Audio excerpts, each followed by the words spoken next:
Alastair Newton is senior political analyst at Nomura International. He's responsible for analysing political risk and the implications for global financial markets. Well, we've got talk now of a bridging loan, Alastair. I've got to say, you know, we were talking, I think, 2 or 3 months ago. Early October. And I must say that we could talk about the same things, couldn't we? Groundhog Day in Hong Kong. I mean, here we are talking about Greece again. It's the same issues, it's the same challenges. The Greeks, frankly, even if we get this package through, we're probably going to be having the same discussion again when I'm back here next September.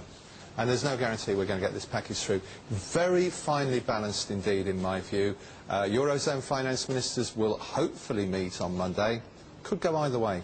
I'd say maybe 51% probability they sign off on it. Let's say that they don't sign off on it, and they say, OK, we'll give a bridging loan until we see more, well, they might go further than that. They might just say enough is enough. In which case, they're out. In which case, they're going to default. Which means they're out. Well, it doesn't. There is no automaticity about that. I think in many respects, the slightly more scary scenario for markets is that Greece defaults and doesn't leave the Eurozone. Yeah. That's when you get the proper contagion. That's when you probably get the contagion. Now, is default really all about, when we look at it, about those credit default swaps kicking in essence, and that meaning that the whole crisis becomes systemic? Because you can isolate it if you just have what they're calling an orderly default, which means that the CDSs don't kick in. The whole crisis could become systemic. Now, I think there's 2 ways of looking at this, Rish. We're seeing a lot of in the press at the moment about North European, Finland, Netherlands, Germany in particular, putting the pressure on Greece, perhaps not worrying if Greece does leave. Germany's view is not that straightforward. What we've been hearing recently has come from Finance Minister Schäuble, and he and his team in the German Finance Ministry have come down more towards the view of the Finns and the Dutch. Remember, last week we had Nelly Kroes, we had Premier Rutte, both come out and say the Greeks could leave the Eurozone, we can manage it, we have a firewall now which will do that. Angela Merkel, I believe, takes a very different view. Yeah, now, Merkel is very analytical. She's a scientist, and what she's looking at is risks which she can't quantify. And Merkel is the person who will decide where Germany finally comes down. And where Greece goes. And I will bet you that if this goes to the German Parliament on the 27th of February, when it's due to go to the German Parliament, ratification of this bailout package, that Merkel will have the votes there in Germany. The real risk, to my mind, is actually the Netherlands, where not only is the minority government getting squeezed from the right by the PVV Eurosceptic, but we now have a situation where a government which has been able to depend on support from left-of-centre opposition parties to push through bailout packets has the left-wing socialists rising in Dutch opinion polls and basically saying no more bailouts. So watch the Dutch very carefully as this moves forward, because they could be the one who does finally break ranks and say the Greeks are not going to deliver, the Greeks can't deliver, and they're probably right about that. Frankly, 120% debt to GDP ratio is not sustainable in the case of Greece. We were just talking before the break about 120% of national, GDP being unsustainable, but that's in 2020 for Greece. That's if all the measures that they promise are taken and actually done 100%. And if they work. And indeed if they work as well. Now, it's not going to happen. Right, so what's the point in all this exercise? What's the point of this exercise? Well, that 120, I think the reason that they've chosen 120 and refused to admit that it's not sustainable, which it isn't in the case of Greece. Greece needs a further debt write-down, there's no question about that. Guess what Italy's debt-to-GDP ratio is? There's this idea in Europe's political classes, which is wrong, frankly, that if markets get the idea that 120% is not sustainable in the case of Greece, they'll assume the same in the case of Italy. Clearly, Italy is a very, very different case indeed.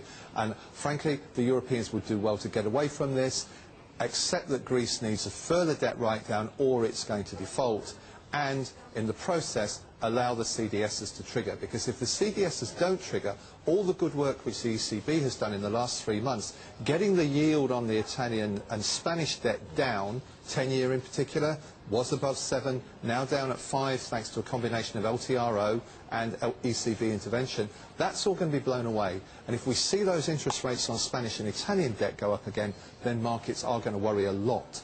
Alastair, we were talking before, we'll talk about China, I think, in the all-in in a minute, well, in about 15 minutes from now, but interesting point, because we didn't really touch on it in great detail, is about these credit default swaps, and if they are triggered, that they could be systemic, but what happens if they're not triggered?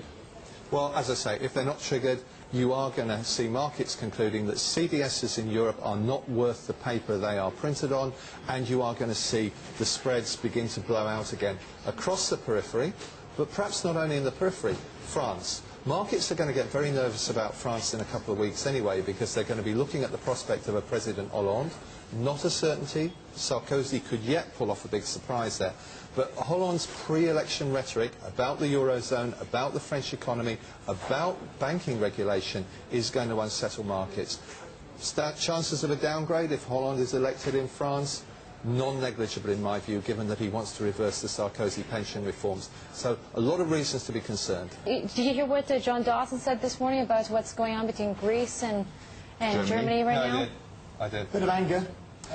Just the real architecture of the euro to create peace, this harmonious 17-nation thing is becoming now, obviously, as expected. The Wolfgang Schäuble, the Greek German finance minister, talking about how Greece and his deputy saying it's a bottomless pit, and then the Greek president saying, we fought for freedom, we fought against the Nazis, and so on and so forth. It just He didn't actually use the Nazi word, though, did he? No, he didn't. He wasn't the resistance. Whoa. I was doing some math here, and is he actually old enough to have fought in World War II? He was 10. He could be in Child resistance when he was 10. soldier. He was in resistance. Well, what do you make of this? I mean, I think what John was alluding to was, of course, the European Coal and Steel Union being set up to stop wars from happening again. But some of these, the wheels are coming off it slowly. I don't think the wheels are coming off it. Let's not get too excited about this. There's a lot of rhetoric flying around, and there is a lot of bad feeling. There's no doubt about it. And there is a clear culture gap, if you like, between Northern Europe and Southern Europe, and that's actually very difficult to bridge. Now, I've been writing for over a year about resistance to bailouts in Northern Europe, and what we are seeing is growing popular resistance to bailouts. And as I was saying to Rish earlier, watch the Netherlands most closely. Keep in mind this is a country which voted against the European Constitution in a plebiscite in 2005. The Germans will do whatever they have to do to try and keep the Eurozone together. And it is, as I said to Rish earlier, Angela Merkel who will call the shots in the end, and not Wolfgang Schäuble, with all due respect to him. Merkel remains the most powerful politician in Europe. Whether she can keep the Finns and the Dutch on board, though, is going to be the tricky bit. In the south, of course, the Greeks are getting very resentful. Frankly, as I said when I was on the programme in October, and it's worth saying again, the Greeks simply do not get it. They have no choice. They have to do austerity. They either do it inside the Eurozone with actually what amounts to help from Germany and the IMF, or they do it outside by themselves. Cut, though, right? There's really no one else to kind of get... But they've done nothing yet. They've done no structural reform. They've done nobody has been fired from the public sector since the start of this crisis. They've been put into job banks. That's the point of Juncker was to say, when are you going to implement it? We need to see a mechanism to implement it. That's what the sticking point is. And some Greek officials want it to be after their election, which hasn't even been scheduled yet. Well, it will take place in April. Wasn't Papandreou essentially fired? I mean, wasn't he someone that had to step back? Papandreou is still party leader of PASOK. He's still a member of Parliament. He's not the But prime it's a minister. party which only has 8% support now in It's the interesting, polls. because actually in that comment from the Greek president, talking about, who is Wolfgang Schäuble to insult and ridicule Greece, then it said, and he mentioned the Finns and the Dutch. Yeah. Why are they such a concern? Well, the Dutch, because there's a lot of Euroscepticism in the Netherlands, and there has been for quite a long time, as that 2005 referendum demonstrates. The Finns, you look at this from the perspective of the Finns. Get on a plane, fly to Finland, find a random Finn and say, should Finland be bailing out the southern Europeans? And the answer you will get is, who came to help us during the Scandinavian banking crisis in the 1990s? Meanwhile, it looks like China is going to step in and become the white knight, right? They've reduced their holdings of U.S. treasuries for the first time since 2010. Let's be a bit cautious about this. Okay? Now, what China really wants to do, and they've been very clear about this, and we've been talking about this for a long time at Nomura, they want to buy cheap European assets. They want to use their sovereign wealth funds to get into European equity, and they don't want those barriers which were there before the financial crisis started. Most sovereign wealth funds were a huge issue in 2007, 2008. Is this commercial They don't want those coming motivation, back. or is it more political? It's commercial and political. It's political in the sense that one of the things China wants to acquire in Europe is technology companies. And one of the bars to that is the arms embargo, because, of course, a lot of that technology is dual use. Now, as far as sovereign debt is concerned, the question you've got to ask yourself is who really needs help at the moment? And the answer is the word that nobody speaks today, Portugal. Oh, come on, I mean, really, we just know it's going to be after Greece, don't we? We do, but nobody's saying it. None of Europe's leaders are saying it. But so is this a snub to the U.S. then, by reducing? This is not, because the U.S. realizes this money is going to go towards Europe? There's a very good piece on the FT this week. Wolfgang Munchauer said, in fact, you see that, let Portugal and Greece default and use the money so they can rebuild their countries and ring-fence the rest. Wolfgang has been quite outspoken over the crisis for some time. And a lot of the things he says are sensible in economic terms, but they're not necessarily going to happen in political terms. Portugal needs a debt write-down. There is no question about that. And if you go back to Davos, World Economic Forum, the number of leaders who said Europe needs a bigger firewall to protect Spain and Italy. Portugal is already implicitly outside the firewall. So Europe's leaders have accepted that's going to happen.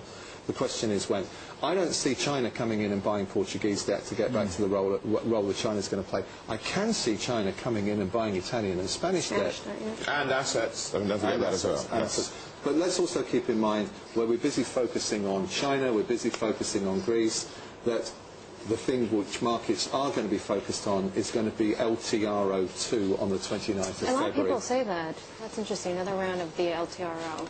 Well, you know, we all got it wrong on LTRO1. It turned out to be bigger and more important than anybody had anticipated.